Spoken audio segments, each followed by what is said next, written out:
எல்லோருக்கும் வணக்கங்க. நான் பாரம்பரிய ஜோதிடர் ரவிக்குமார்.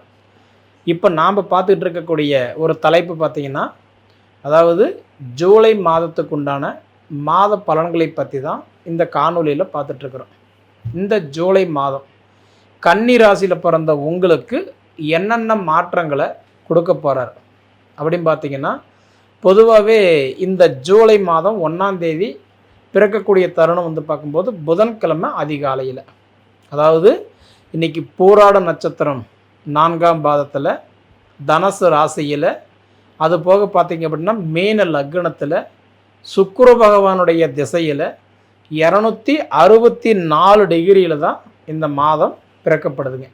இப்படி பிறக்கும்போது இந்த கன்னிராசியில் பிறந்த உங்களுக்கு இந்த ஜூலை மாதம் என்னென்ன மாற்றங்களை கொடுக்க போகிறார்? பொதுவாக பார்த்திங்கன்னா, அதாவது இந்த கன்னி ராசிக்கு அதிபதி யார் அப்படின்னு பார்த்தீங்கன்னா புதன் பகவான். அந்த புதன் பகவான் இப்போ உங்கள் ராசியாதிபதி புதன் பகவான் கெட்டு போய் உட்காந்துருக்கார். ஏன்னா கெட்டு போயிட்டார் அப்படின்னா வக்கரத்தில் இருக்கார். இப்போ ஒரு கிரகம் வக்கரம் அடையும் போது இயல்புக்கும் மாறாக ஒரு வேலை செய்வார். அது எப்பவுமே புரிஞ்சுக்கிடுங்க. இயல்புக்கும் மாறாக ஒரு வேலை செய்வார். அப்போ இயல்புக்கும் மாறாக ஒரு வேலை செய்வார் அப்படின்னா ஆப்போசிட்டாக வேலை செய்வார். சரிங்களா?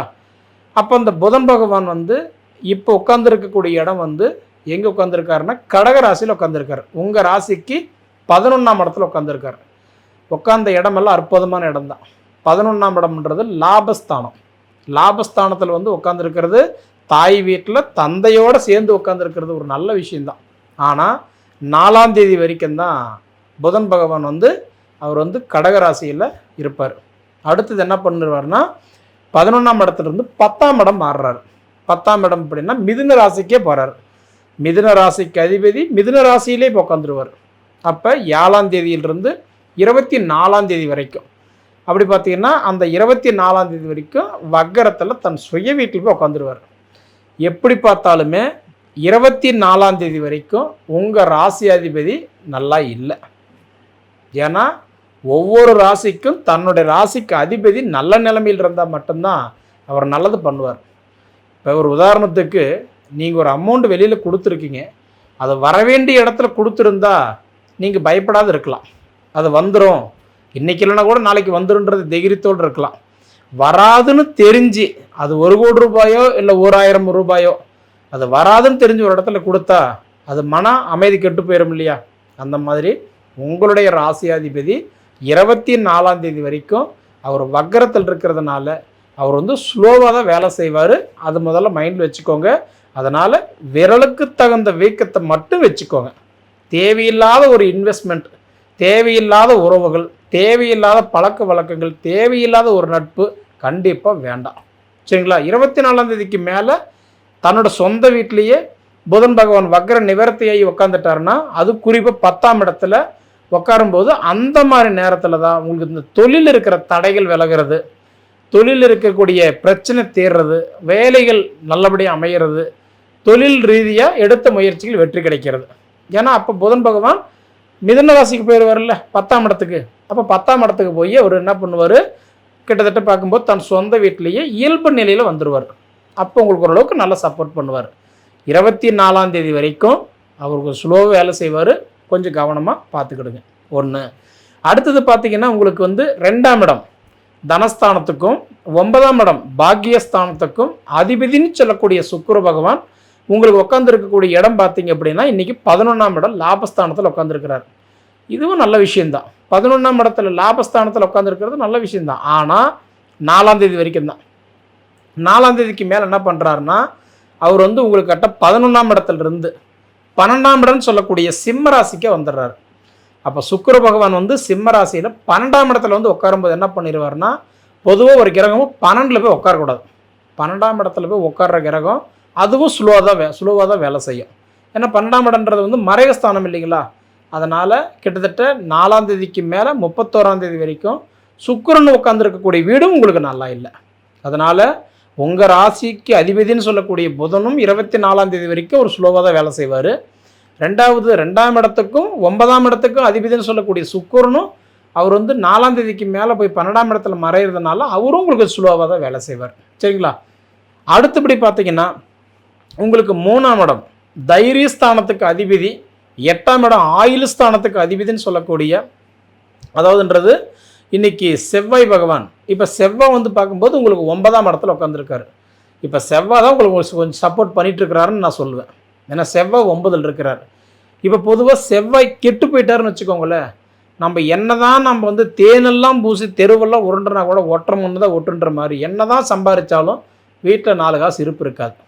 வரது தெரியும், போகிறது தெரியாது.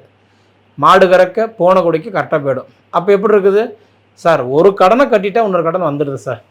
ஒரு இடத்துல ஒரு பிரச்சனை முடிஞ்சிருச்சுன்னு சந்தோஷப்பட்டால் இன்னொரு பிரச்சனை வருது சார். ஒரு பிரச்சனை கப்பலே அனுப்பிவிட்டால் இன்னொரு பிரச்சனை ஜெட்டு வேகத்தில் வருது சார் அப்படின்னு சொல்லக்கூடிய அளவுக்கு தான் கண்டிப்பாக இருக்கும். ஆனால் இப்போ அந்த செவ்வாய் உங்களுக்கு இந்த மாதம் நல்லா இருக்கிறதுனால அந்த தொந்தரவுகள் இந்த மாதம் கண்டிப்பாக ஓரளவுக்கு இருக்காது. சரிங்களா? அடுத்தது பார்த்தீங்கன்னா உங்களுக்கு குரு 4ஆம் இட சுகஸ்தானத்துக்கும் உங்களுக்கு கலஸ்திரக்காரகன் 7ஆம் இடத்துக்கு அதிபதி யாருன்னா அந்த குரு தான். நல்ல மைண்டில் வச்சுக்கோங்க, எப்பயுமே கன்னிராசிக்கு கலஸ்திரக்காரகன் யாருன்னா குரு தான். அந்த குரு பகவான் இப்போ உட்காந்துருக்கிறது 11ஆம் இடம் லாபஸ்தானத்தில் உட்காந்துருக்கிறார். அதாவது குரு தான் இப்போ உங்களுக்கு ஒரு ஹைலைட்டாக இருக்கிறார். இதுக்கு முன்னாடி அதாவது ஜூன் மாதம் 1ஆம் தேதி தான் குரு வந்து என்ன பண்ணாருன்னா மிதுன ராசியிலிருந்து இப்போ கடக ராசிக்கு வந்திருக்கிறார். 10ல் குரு இருந்தால் பதவி கூட பறிபோகமாட்டான். அப்போ ஜூன் மாதம் 1ஆம் தேதி வரைக்குமே கூட உங்கள் நேரம் நல்லா இல்லை. ஏன்னா ஜூன் 1 வரைக்கும் உங்களுக்கு குரு வந்து 10ல் இருந்தார். அதனால தான் சொல்கிறேன், 10ல் குரு இருந்தால் பதவி கூட பறிபோகும். அப்போ 10ல் குரு இருக்கும்போது என்ன பண்ணியிருப்பார், வேலையில் மன அழுத்தம், வேலையில் குழப்பம், வேலை சார்ந்த பிரச்சனைகள், மொத்தத்தில் ஏதோ ரூபத்தில் அதாவதுன்றது குழப்பங்கள். இனி இதுக்கு மேலே குரு பற்றி நீங்கள் கவலைப்பட வேண்டாம். ஏன்னா குரு வந்து உங்களுக்கு எங்கே வந்துட்டார், 10ஆம் இடத்துல இருந்து 11ஆம் இடம் லாபஸ்தானத்துக்கு வந்துட்டார். அப்போ லாபஸ்தானத்துக்கு வந்த குரு உங்களுக்கு கிட்டத்தட்ட இன்னொரு 5 மாதத்துக்கு உங்களுக்கு சூப்பராக வேலை செய்வார். ஏன்னா 5 மாதத்துக்கு மேலே பார்த்தீங்கன்னா குரு வந்து அதிசாரம் வாங்கி சிம்மராசிக்கு வந்துடுவார். அதுக்கப்புறம் சிம்மராசியில் வக்கரம் அடைவார். அதுக்கப்புறம் அதே வக்கரத்தோட கடகராசிக்கு போவார். இதெல்லாம் நிறைய ப்ராசஸிங் இருக்குது. அது நம்ம குருவுடைய பற்றி பேசும்போது நம்ம பார்த்துக்கலாம். ஆனால் இப்போ குரு உங்களுக்கு நல்லா இருக்கிறார். குரு தான் இப்போ கொஞ்சம் நல்லா இருக்கிறார். அப்போ முதல்ல சப்போர்ட் பண்ணுறது யார், 9ஆம் இடத்துல உட்காந்த செவ்வாய் பகவான் சப்போர்ட் பண்ணுறாரு. 2ஆவதாக சப்போர்ட் பண்ணக்கூடியவர் யார், குரு 11ஆம் இடத்துல லாபஸ்தானத்தில் நல்லது பண்ணுறாரு. அதனால் என்ன தொந்தரவுகள் தீரும், திருமண தடைகள் விலகும், புத்திர செல்வங்கள் பெருகும். ஏன்னா இந்த 2 வேலைக்கும் அதிபதி குரு தான். சார் எனக்கு குழந்தை பாக்கியம் இல்லை அப்படின்னா குரு நல்லா இருக்கிறாரான்னு பாருங்கள். சார் திருமணம் தள்ளி போயிட்டுருக்கு சார், எனக்கு திருமணம் வர அமையல அப்படின்னாலும் குரு நல்லா இருக்கிறாருன்னு பாருங்கள். கடன் சார்ந்த பிரச்சனை இருக்குதுன்னு பார்த்தா செவ்வாய் கெட்டு போயிட்டாரா நல்லா இருக்கிறாருன்னு பாருங்கள். ஆனால் இந்த 2 கிரகம் பொது பலனில் உங்களுக்கு நல்லா இருக்குது.